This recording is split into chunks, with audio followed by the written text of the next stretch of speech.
से किसी भी एग्जामिनेशन की तैयारी कर रहे हैं और परफेक्शन 2.0 जीवन के सारे लक्ष्य प्राप्त करना, तो टाइम इज़ वेरी इंपॉर्टेंट। इसलिए सबसे पहली चीज़ क्या होती है, मॉर्निंग में उठ के हमें एक टू डू लिस्ट बनानी चाहिए कि आज मुझे क्या क्या करना है और किस टाइम पे मुझे क्या करना है। फर्स्ट हाफ में मॉर्निंग के मुझे क्या करना है, सेकेंड हाफ में मुझे मॉर्निंग के क्या करना है।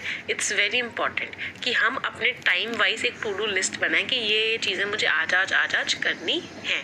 तो डेफिनेटली अगर आप एक टू डू लिस्ट बनाते हो और उसको फॉलो करते हो तो आप डेफिनेटली हर चीज़ को अचीव। पहला वर्ड है डिफ्लेटर। डिफ्लेटर वर्ड का मीनिंग क्या होता है, कोई एक फैक्टर आपने कोई चीज़ डिज़ाइन करी जिससे कि महंगाई का इफेक्ट कम हो जाए, कोई चीज़ डिफ्लेट कर जाए। डिफ्लेट करने का मतलब क्या होता है, महंगाई ऑपोजिट।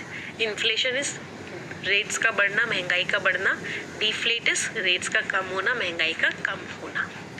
पार्ट ऑफ स्पीच क्या हो गया, राइट। ये जो शब्द है ये हमारा नाउन है। प्रूडेंट, बहुत ध्यान से काम करना।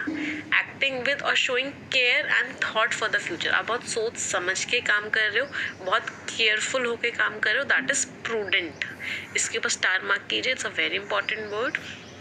किसी इंसान के बारे में बात कर रहे हैं तो ये क्या हो गया, adjective.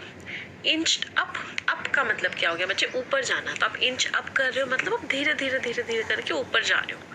If you are inching up that means आप धीरे धीरे करके ऊपर की तरफ जा रहे हो, प्रोग्रेस की तरफ जा रहे हो, आप सक्सेस की तरफ जा रहे हो। ये क्या है, ये हमारा एक फ्रेजल वर्ब है। फर्म अप, किसी चीज़ को आपने फर्म अप किया मतलब आपने उसको इतना स्ट्रॉन्ग बना दिया कि अब उसके चेंज होने के चांसेस बहुत कम है। That means what have you done, you have formed it up. आपने उस चीज़ को बहुत स्ट्रॉन्ग बना दिया और डेफिनेट बना दिया। ये भी हमारा क्या है, this is also a phrasal verb. ये भी हमारा फ्रेजल वर्ब है। एसओएच करना, इसके ऊपर भी स्टार मार्क कीजिए। एसओएच करने का मतलब क्या होता है, सुकून देना। आपने किसी को शांत किया, किसी को सुकून दिया, किसी को अच्छा फील करवाया, तो क्या हुआ, एसओएच किया। पार्ट ऑफ स्पीच क्या हो गया, वर्ब। स्क्रीनशॉट ले लीजिए, फिर आगे बढ़ेंगे। इतनी वोकैबुलरी समझ में आई सभी को, यस और नो? मुझे बताते ज़रूर जाया कीजिए कि समझ में आ रही है या नहीं समझ में आ रही है। सभी को समझ आई? चलिए आगे बढ़ते हैं। अबेट करना, आप किसी चीज़ को अबेट कर रहे हो मतलब किसी चीज़ को कम इंटेंस बना रहे हो, किसी चीज़ में किसी चीज़ के इंटेंसिटी को कम कर रहे हो, दैट मीन्स अबेट कर रहे हो, रिड्यूस कर रहे हो। तो एक्शन की बात कर रहे हैं। पार्ट ऑफ स्पीच क्या हो गया, वर्ब। स्प्री, स्प्री का मीनिंग क्या होता है, थोड़े टाइम की एक्टिविटी, मतलब आपने कोई चीज़ रोकी नहीं है, अनरिस्ट्रेन्ड एक्टिविटी, एक स्प्री। फॉर एग्जांपल क्रिसमस स्प्री चल रहा है, शॉपिंग स्प्री।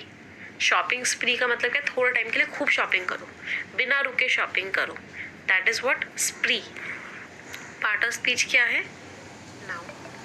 एम्बिगुअस, लास्ट में OUS लग रहा है, जिन शब्दों के लास्ट में OUS लगता है वो वर्ड्स एडजेक्टिव होते हैं। इसके ऊपर स्टार मार्क कीजिए, इंपॉर्टेंट वर्ड है। Ambiguous means something which is not clear, जिसके एक से ज़्यादा मीनिंग हो सकते हैं, उसको क्या बोलते हैं, एम्बिगुअस। फॉर एग्जाम्पल मुझे सोना है या मुझे सोना चाहिए। अब मुझे सोना चाहिए समझ में नहीं आ रहा कि मैं आई वॉन्ट गोल्ड बोल रही हूँ या आई वॉन्ट टू स्लीप बोल रही हूँ। तो ये जो मैंने सेंटेंस बनाया आप लोगों के लिए, मुझे सोना चाहिए, इट इज एम्बिगुअस। एम्बिगुअस, इसके एक से ज़्यादा इंटरप्रिटेशंस हैं, एक से ज़्यादा इसके मीनिंग्स हैं, ये सेंटेंस क्लियर नहीं है। It is what, it is वेग। वैफलिंग, वैफलिंग वर्ड का मीनिंग क्या होता है, आप अपना दिमाग नहीं बना पा रहे, आपका दिमाग ना स्टेबल नहीं है, कभी आप कुछ सोच रहे हो, कभी आप कुछ सोच रहे हो, एक चीज़ पे आके आप स्टिक नहीं कर पा रहे, that means you are waffling. Action की बात कर रहे हैं तो पार्ट ऑफ स्पीच क्या हो गया, part of speech is verb. Dithering, मैं इधर चला, मैं उधर चला। पहले सोचते हो बैंक की तैयारी कर लूँ, फिर सोचते हो SSC की कर लूँ, फिर सोचते हो नहीं UPSC की कर लेता हूँ, फिर सोचते हो नहीं जॉब कर लेता हूँ प्राइवेट। तो आप क्या कर रहे हो, डिथर कर रहे हो, आप एक डिसीजन नहीं ले पा रहे कि आपको आपकी ज़िंदगी के साथ क्या करना है, that means you are dithering. ये भी वर्ब की तरह भी यूज़ होता है, एडजेक्टिव की तरह भी यूज़ हो सकता है। समझ आई वोकैबुलरी? आगे बढ़ते हैं। पॉन्डरेबल, पॉन्डरेबल वर्ड का मीनिंग क्या होता है, जिसकी अच्छी खासी इंपॉर्टेंस हो, जिसके अंदर अच्छा खासा दम हो, मीन्स दैट इज पॉन्डरेबल, जिसके अंदर अच्छी खासी सिग्निफिकेंस हो, एडजेक्टिव है। रेन इन, इसके पास स्टार मार्क कीजिए, इंपॉर्टेंट फ्रेजल वर्ब। इसका मतलब क्या होता है, किसी चीज़ को कंट्रोल करना। आप किसी चीज़ को कंट्रोल करने की कोशिश कर रहे हो, किसी चीज़ के ऊपर अपना कमांड बनाने की कोशिश कर रहे हो, that means rain in and it is a phrasal verb. ये हमारी फ्रेजल वर्ब है। ठीक है, स्क्रीनशॉट एवरीवन, फिर हम आगे बढ़ेंगे। समझ में आई सभी को वोकैबुलरी? यस। एक रिक्वेस्ट करूंगी आर्टिकल स्टार्ट करने से पहले कि बहुत जल्दी से सभी लोग लाइक जरूर कर दें। Everyone please like this session. चलिए, अ डिसजॉइंटेड रिस्पॉन्स। अच्छा, पहले मुझे इसको पढ़ के बताओ टोन कैसी लग रही है ऑथर की। टाइटल को पढ़ के और जो एक लाइन दी हुई है इसको पढ़ के मुझे बताओ टोन कैसी लग रही है। अ डिसजॉइंटेड रिस्पॉन्स। डिसजॉइंटेड के वर्ड का मीनिंग क्या है? चीज़ें अच्छे से कनेक्टेड नहीं है, डिसजॉइंटेड है। तो यहाँ पे इसको पढ़ के तो टोन लग रही है क्रिटिकल, कि जो रिस्पॉन्स आया वो अच्छा नहीं था, नॉट कनेक्टेड। एक